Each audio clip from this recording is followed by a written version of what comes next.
வானம் வரும் மேகம் வரும் கூட உன்னோடு நானும் வந்தால் என்னடி அம்மா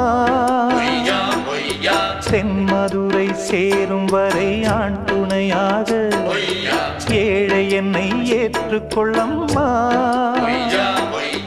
ஓடாத கிளியே தனியாக ஏதேனும் நடக்கும் தவறாக ஊர்கெட்டு கிடக்கு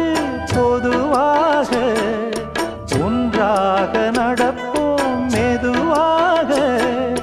காலடி நோக நாலடி போக பாதையிலே பூவிரிப்பேன் நானே புது ரூட்டுல தான் நல்ல ரோட்டுல தான் நின்றாடும் வெள்ளி நிலவு இந்த ராத்திரி